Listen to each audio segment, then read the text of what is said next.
गोष्ट अतिशय महत्वाची आहे की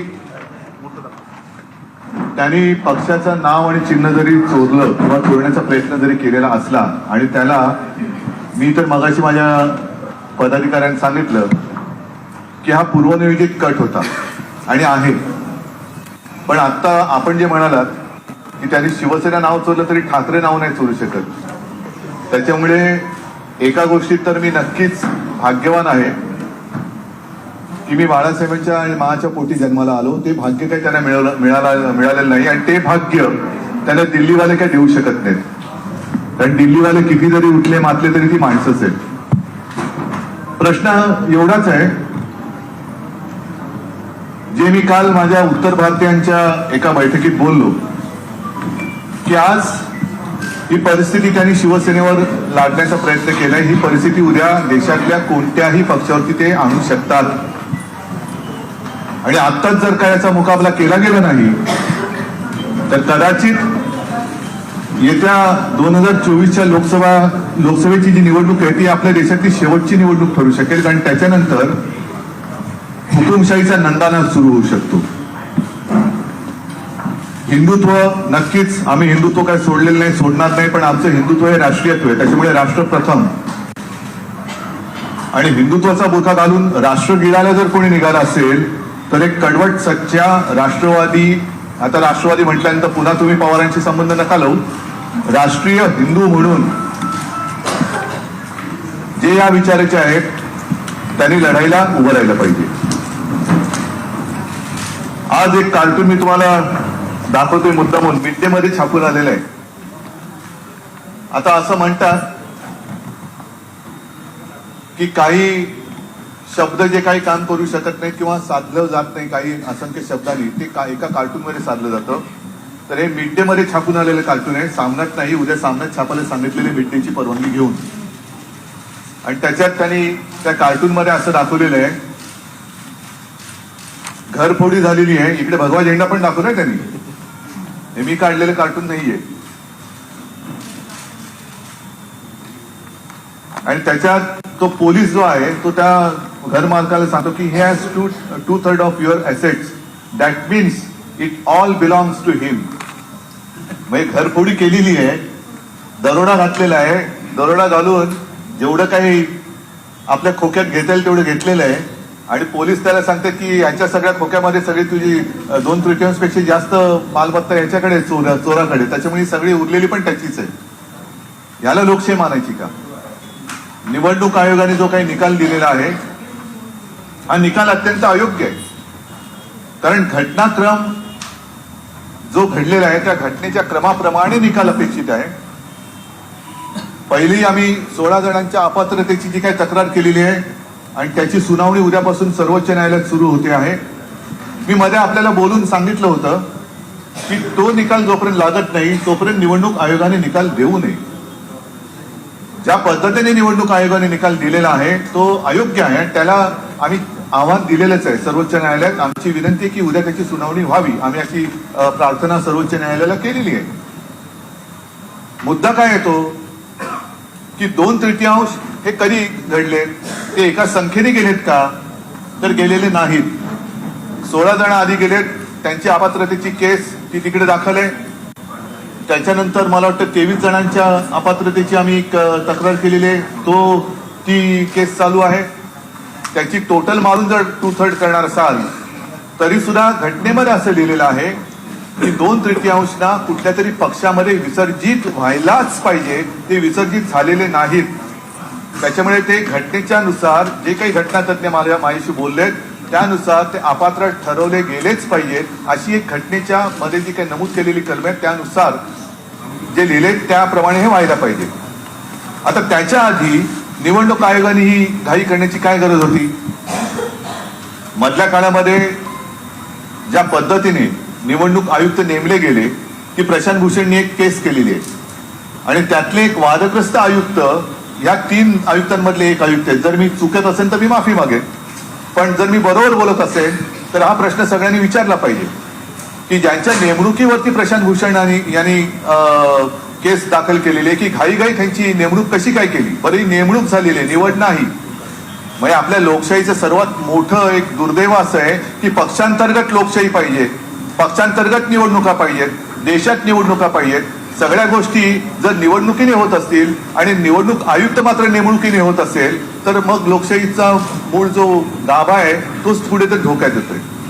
जसं सर्वोच्च न्यायालयाचं ते कॉलेजियम आहे किंवा की काय त्याला एक शब्द आहे मराठीमध्ये न्यायवृंद, त्याच्यावरती आता आक्षेप घेतला गेला होता केंद्रीय कायदा मंत्र्यांनी रिजिजू आणि लोकसभेच्या अध्यक्ष राज्यसभेच्या सभापतींनी. पण न्यायमूर्ती खंबीर राहिले म्हणून सरकारला बॅकफुटला जावं लागलं. म्हणजेच काय की निवडणूक आयुक्त आम्ही आमचे चाकर असतील तेच नेमणार, न्यायालयामध्ये सुद्धा आमचीच हुकूमत चालणार. अशा पद्धतीने जर का केंद्र सरकार जाऊ इच्छित असेल आणि जायला त्यांनी सुरुवात केली असेल तर एका गोष्टीबद्दल मला नक्कीच समाधान आणि आनंद व्यक्त करायचा आहे की ह्या त्यांच्या जी काही एक बेधुंदी होती त्याला सर्वोच्च न्यायालयाने चाप लावला. म्हणून आम्ही तुमच्याच माध्यमातून आणि प्रसिद्धी प्रिंट मीडियातून वाचलं की सर्वोच्च न्यायालयाच्या ठामपणापुढे केंद्र सरकारला माघार घ्यावी लागली. जर सर्वोच्च न्यायालय उद्यापासून सुनावणी घेतच आहे आणि त्या सुनावणीचा निकाल काय लागू शकतो हे घटनातज्ञांनी सांगितलेलं आहे. म्हणून कुठेतरी गुंतागुंत वाढावी म्हणून घाईघाईने निवडणूक आयोगाने हा निकाल तर दिला नाही ना, तीच शक्यता मला जास्त वाटते. कारण आजपर्यंत मला नाही आठवत असं कुठे झालंय की एखाद्या पक्षामध्ये वाद निर्माण झाल्यानंतर चिन्ह गोठवलं जातं, नाव गोठवलं जातं. जे नाव आणि चिन्ह आमचं अंधेरीच्या पोटनिवडणुकीचं निमित्त सांगून गोठवलं गेलं होतं. मग मला कुठे मुखवटा घालण्याची गरज नाही. मी सरळ सरळ शिवसेना उद्धव बाळासाहेब ठाकरे या नावाने आणि मशाल चिन्ह घेऊन निवडणूक लढली. आमच्या पक्षाने ती निवडणूक जिंकली. ज्यांनी घाईघाई ते चिन्ह गोठवून घेतलं होतं त्यांनी आणि त्यांच्या राजकीय जे कोण त्यांनी म्हणतात, कारण काल मला वाटतं कोणतरी म्हणाले की अमित शहा त्यांना वडिलांसारखे आहेत. आता किती लोक त्यांना वडिलांसारखे वाटतात मला माहित नाही, माझे वडील तर ते चोरतातच आहेत. तर त्यांनी निवडणूक ती लढण्याची हिंमत पण नाही दाखवली. अशा पद्धतीने ह्या सगळ्या गोष्टी घडताना कुठेही जी मी तुम्हाला सांगत होतो की जसं पूर्वी काँग्रेसमध्ये सुद्धा वाद झाला होता इंदिराजींच्या वेळेला, तेव्हा सुद्धा सिंडिकेट आणि इंडिकेट असे दोन गट स्थापन केले गेले. त्यांचं मूळ एक पहिल्यांदा मला वाटतं आधी काय होतं, बैल जोडी एक होती, त्याच्यानंतर गाय वासरू होतं. तेव्हा गाय वासरू नका विसरू ही घोषणा गावोगावी खेडोपाडी गेली होती. ते गाय वासरू हे चिन्ह गोठवलं गेलं. मग इंदिराजींनी हात घेतला आणि मग ती हातची सफाई इतके वर्ष सगळ्यांनी बघितली. समाजवादी पार्टीच्या मध्ये जेव्हा हा वाद झाला होता त्यावेळेला समोरचे जे होते त्यांनी मला वाटतं तो दावा दिलाच नाही, कोर्टात ते गेलेच नाही. त्याच्यामुळे ते नाव आणि चिन्ह अखिलेशला मिळालं. जयललिता आणि जानकी रामचंद्र यांच्यामध्ये जेव्हा वाद झाला तेव्हा त्या दोघी जणींमध्ये समेट झाला आणि मग नाव आणि चिन्ह ते मिळालं. बाकी कोणालाही असं नाव आणि चिन्ह हे एका गटाला हे तुझं म्हणून दिलेलं नाही. पंटी पण गोठवली नाही त्यांनी, मला वाटतं त्यांनी बदलली. ती पंटी विजली त्यांची, लोकांनीच विजवून टाकली. कारण तेव्हा त्यांची डिपॉझिट जात होती.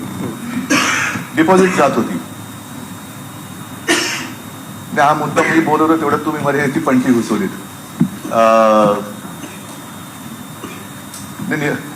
चिन्हाच्या बाबतीतच जे मी सांगत होतो तुम्ही मध्येच गडबड करून टाकली माझी, काहीतरी ती लिंक तोडली तुम्ही माझी.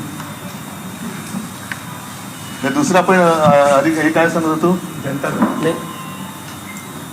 वेगवेगळ्या असे वाद झाले तेव्हा जानकी रामन आणि दिलं नाही कुणाला चिन्ह, कुणाला दिलं नाही आणि पक्ष दोन्ही काँग्रेस नाही थांबा आता मध्ये बोलू नका कोणी.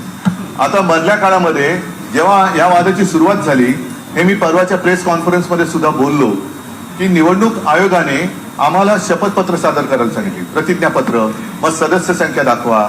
आता त्याच्यामध्ये 4-6 महिने गेले. मधल्या काळामध्ये बातम्या पण अशा आल्या की शिवसेनेने बोगस शपथपत्र दिली. तिथे क्राईम ब्रँचचे पोलीस हे ठिकठिकाणी गेले आणि त्यांची शपथपत्र तपासली आणि त्याच्यामध्ये असत्य असं काहीच नाहीये, ही शपथपत्र योग्य आहेत असंही दाखला त्यांनी दिला.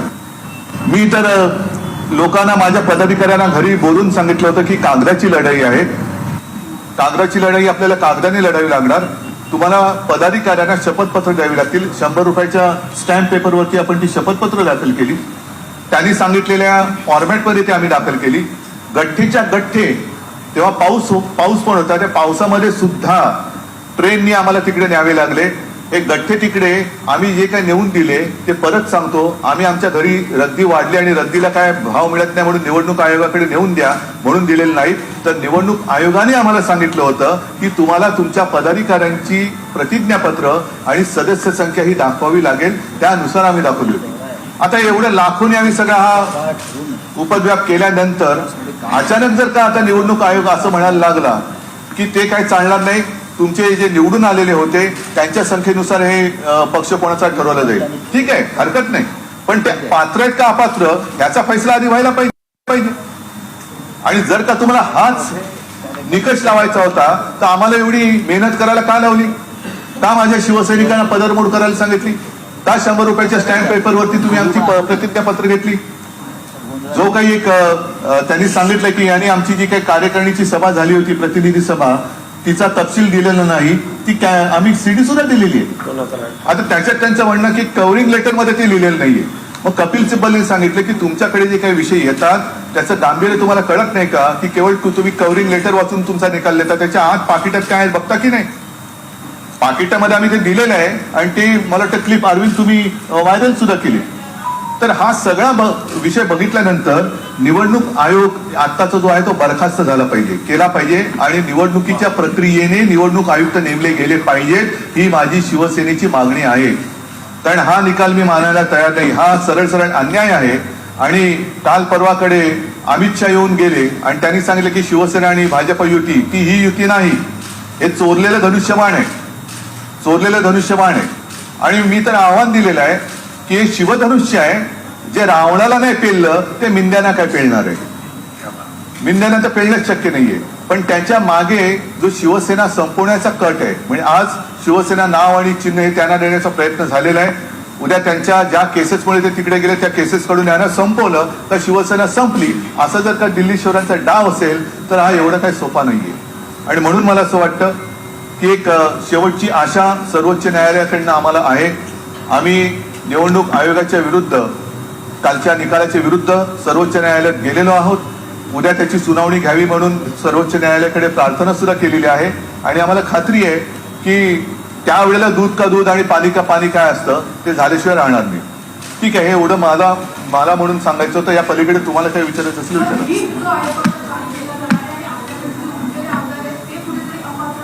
अजिबात होऊ शकत नाही. कारण याच्यामध्ये ज्या वेळेला 2 गटांना मान्यता दिली गेली त्यावेळेला दोन्ही गट आहेत हे मान्य केलं गेलेलं आहे. त्याच्यानुसार त्यांना ते नाव आणि चिन्ह, आम्हाला नाव आणि चिन्ह वेगळं दिलं गेलं. जो प्रश्न होता मूळ नाव आणि चिन्ह हे कोणाचं ते तसं त्यांनी देता कामा नये, तसं ते देऊ शकत नव्हते. ती सगळी खातरजमा केल्याशिवाय आम्ही त्याला चॅलेंज दिलेलं आहे. पण त्या गटाला त्यांनी ते नाव आणि चिन्ह दिलेलं आहे. आमच्या गटाचा आणि त्या गटाचा संबंध नाही. आता 28 तारखेनंतर हे चिन्ह जे आहे ते तेवढीच मुदत राहणार आहे. पक्षाचं नाव देखील तेवढीच मुदत राहणार आहे. तुम्हाला ठीक आहे. नवीन नाव शोधा. मुळामध्ये पहिल्या प्रथम आम्ही सर्वोच्च न्यायालयात या आदेशाला आव्हान दिलेलं आहे. त्याच्यामुळे 2-3 दिवसात ते काय निर्णय देतात हा पण एक महत्वाचा विषय राहील. आणि स्थगिती दिल्यानंतर शेवटी नाव आणि चिन्ह हे आम्हाला सुद्धा आमचं जे आत्ता तात्पुरतं जे काय आहे ते पुढे हे करण्यासाठी मागणी करावीच लागेल. ते त्यांनाही करावी लागेल. त्यांचं जे काय तात्पुरतं नाव आणि चिन्ह आहे ते त्यांच्यासाठी त्यांनाही मागणी ती करावी लागेल. या दरम्यानच्या काळात ते अपात्र ठरले तर काय होणार त्यांचं, हा पण प्रश्न आहे. मग ते 40 लोक अपात्र होतील.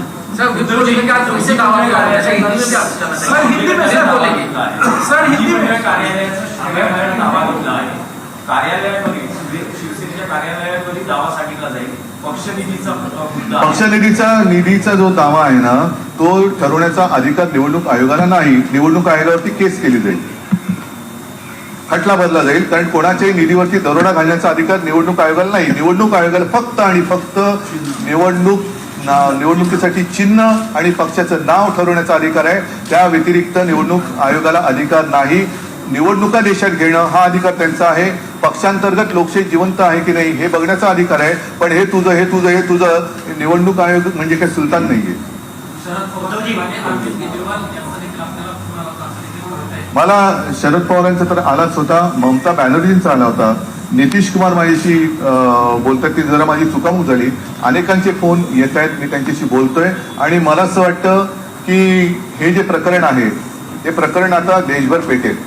कारण आज एका पक्षावरती पाळी आणल्यानंतर उद्या सुद्धा बाकीचे पक्ष याच पद्धतीने ते संपवतील की काय ही भीती नागरिकांच्या मनात आहे. आणि मग देशातली लोकशाही जिवंत ठेवायची असेल तर ती लोकशाही 150 वर्षांच्या इंग्रजांच्या गुलामगिरीनंतर फक्त 75 वर्षच देशात शिल्लक राहिली होती का असा प्रश्न आपल्याला भावी काळ विचारेल.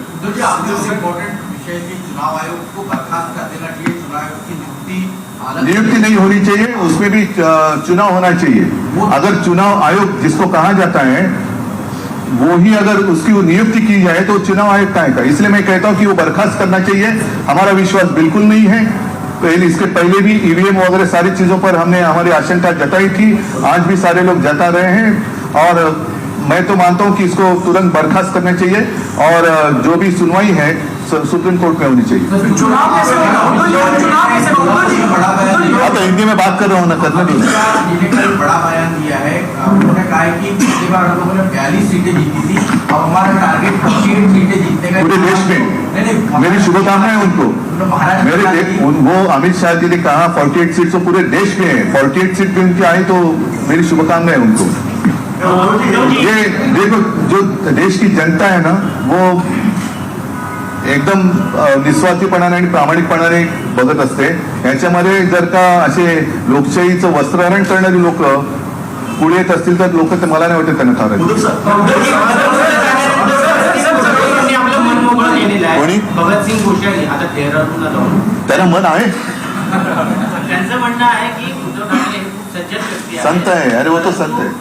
शकुनी मामा त्यांच्या कुंभमधून ते फसलेले होते असे त्यांचे आमदार आम्हाला सांगत होते. जाऊ द्या, गेलेल्याबद्दल वाईट बोलू नये. ते आता त्यांच्या घरी गेलेत तर त्यांच्याबद्दल आता कशाला वाईट बोलू. त्यांना त्यांचं आयुष्य मजेत घालू द्या. चुनाव आयोग को बर्खास्त करने की बात कर रहे हैं, चुनाव आयोग को बर्खास्त करने की बात कर रहे हैं, तो चुनाव प्रदेश में कैसे होगा? विप पत्रवाद नहीं, चुनाव आयोग बर्खास्त करके ऐसे छोड़ देने के लिए मैं नहीं कह रहा हूँ.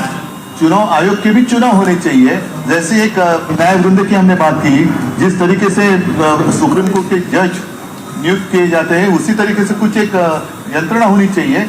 मेरी मन की बात कुछ भी मैं करूं नहीं चलेगी, मेरी मर्जी नहीं चलेगी. सर आपको लेकर एक सवाल था हिंदी में भी कि जो बलगांव विधायक है और जो विप की जो बात है उसको लेकर कहीं तो शंका है, उसको एक क्लैरिटी चाहते हैं.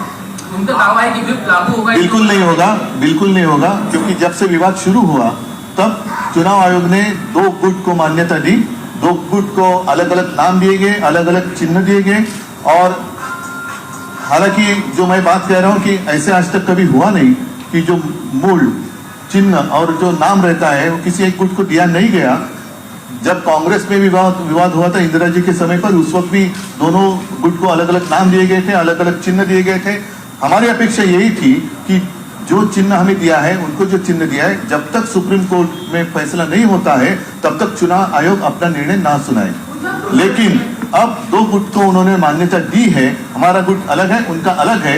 हमारा नाम और चिन्ह थोड़े दिन के लिए से मैं मानता हूं, हमने तो उसको चुनौती दी है, उनके पास रहेगा. इसका मतलब ये नहीं कि उनका व्हिप हम पे चलेगा. हम तो अलग, हम तो जहां थे वही है, घर के बाहर वो गए हैं. तो वो डिस्क्वालीफाई होने की संभावना अधिक है. कानून के अनुसार जो घटना संविधान में लिखा है उसके अनुसार वो डिस्क्वालीफाई होने की संभावना अधिक है. हमें कोई खतरा नहीं.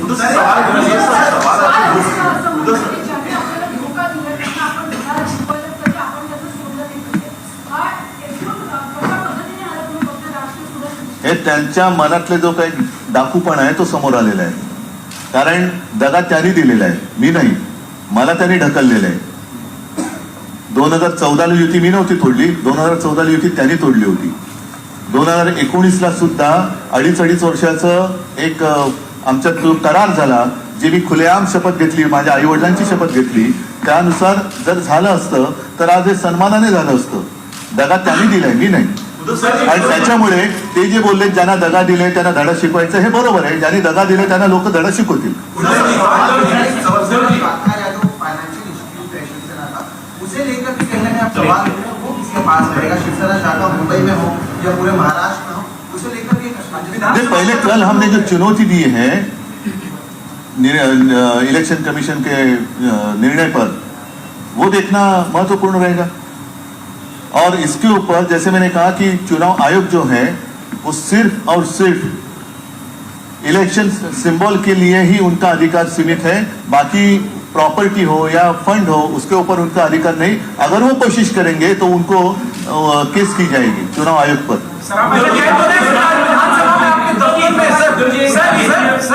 एक मिनिट चला।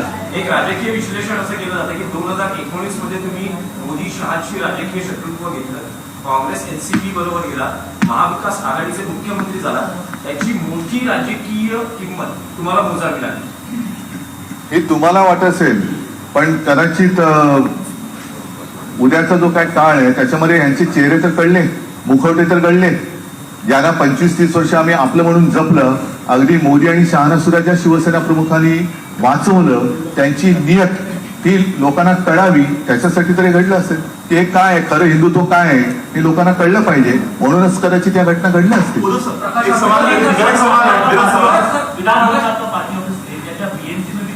बीएमसी तो अभी है कहाँ, बीएमसी तो विसर्जित हुई है।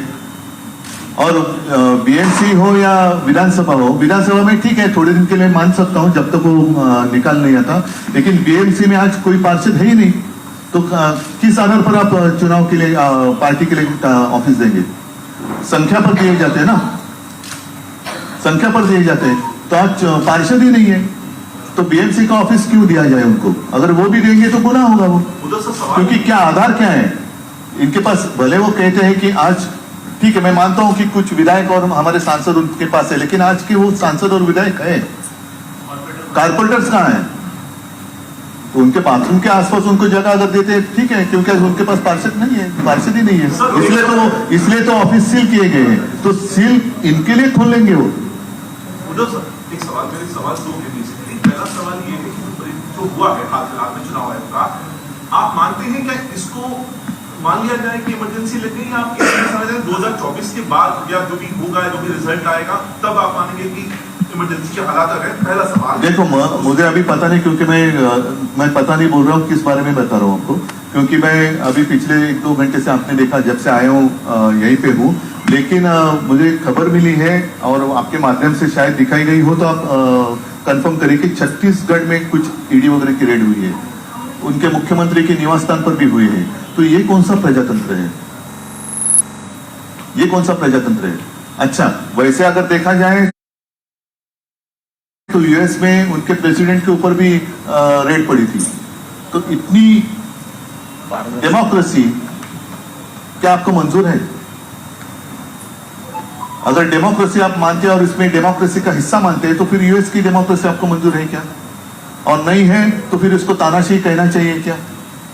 तो पिछले 3 दिनों में आप तमाम अपने कार्यकर्ताओं के लिए, पार्टी लीडरशिप के लिए आपके साथ खड़े हुए हैं, चुनाव चिन्ह जाना, पार्टी का नाम जाना, गया नहीं है, चुराया है। एक सेंस आपने फील करने की कोशिश की होगी, एक डैमेज, क्या आपको एक लीडर के तौर पे एक डैमेज होता हुआ यहाँ पर चुनावों को ध्यान में रखकर, या आपने जनता के बीच में जाने को लेकर एक हल्का सा एक डर, एक जहन में किसी भी तरह का कोई ख्याल इस तरह का आपको अभी तक देखने के लिए नहीं? डर तो जरूर हुआ, क्योंकि जिन लोगों को हमने अपना माना, मित्र तो ठीक है, वो मित्र तो थे ही नहीं, लेकिन हमने हमारे परिवार के लोगों को जैसे हम संभालते वैसे हमने संभालने की कोशिश की। उन्होंने अपनी जो कहते हैं कि राजनीति में मां शिवसेना, उसकी हत्या करे, उसका दर्द जरूर है। हत्यारा कोई और नहीं, वो हमारे घर का ही निकला, वही हमें दर्द है। और उसको उसी को सुपारी दी गई, उसका हमें दर्द।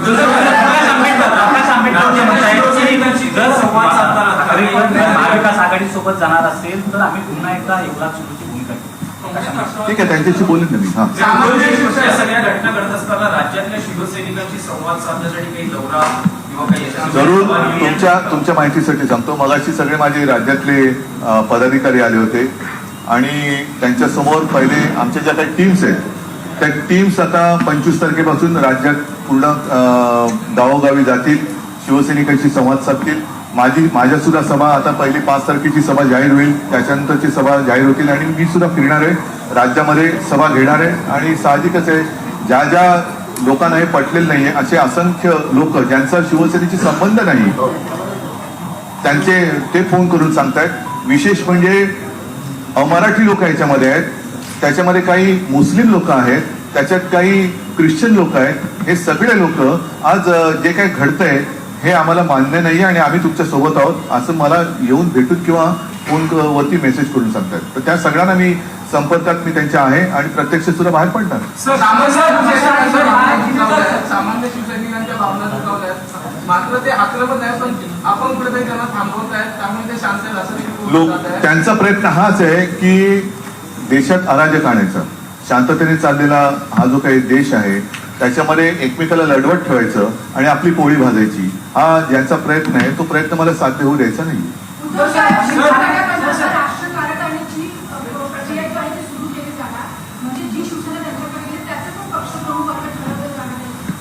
मला आता लोकांना हेच विचारायचं की जी शिवसेना आणि तुम्ही जे म्हणाला ठाकरे, आता त्यांनी बाळासाहेबांच्या नावाने चेहरा वापरतायत, तो काढण्याची हिंमत दाखवावी आणि स्वतःच्या वडिलांचं किंवा स्वतःच्या नावाने शिवसेना चालून दाखवावी. त्यांनी ठाकरे नाव काढावं. या शिवसेना घेताय ना, तुमचं स्वतःचं नाव तिकडे पक्षप्रमुख म्हणून किंवा शिवसेना प्रमुख म्हणून लावा किंवा तुमच्या वडिलांचं नाव लावा आणि शिवसेना चालवा. माझं आव्हान आहे त्यांना. माझ्या वडिलांचं नाव चोरण्यापेक्षा स्वतःच्या वडिलांचं नाव लावा, स्वतःचा चेहरा लावा आणि लोकांच्या समोर या. लोक काय विचारतात बघा. खरं म्हणजे शिवसेना कोणाची हे दसऱ्याच्या दिवशीच जाहीर झालं होतं. ज्या पद्धतीने शिवतीर्थावरती शिवसेनेचा मेळावा झाला आणि जो विकतचा मेळावा तिकडे झाला ज्याचा हिशोब अजून येणं बाकी आहे BKC ला, तिथून लोक कशी उठून गेली. त्याच्यानंतर तुम्हीच दाखवताय त्यांच्या सभा कशा रिकाम्या खुर्च्या पडतायत, लोक कशी उठून जात आहेत. तर हे पुरेच आहे, बोलकं चित्र आहे.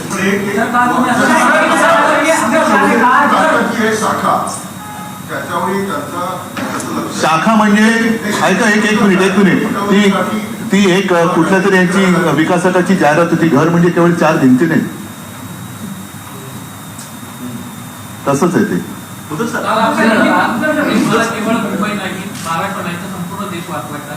आगामी काळामध्ये नाही, मला म्हणजे मी सगळ्यांना आपल्याला म्हणून म्हटलं की मला म्हणजे प्रत्येक नागरिकाने हा विचार केला पाहिजे की मला आता देश वाचवायचा आहे. भविष्यामध्ये तुम्ही या संदर्भात काही रणनीती आखताय? ठीक आहे ना, भविष्य बघणाऱ्यातलं मी नाहीये. मी जे आहे वर्तमान त्याच्याप्रमाणे चालतो, वर्तमानपत्र चालवतो, त्याच्यामुळे भविष्यपत्र नाही चालवतो.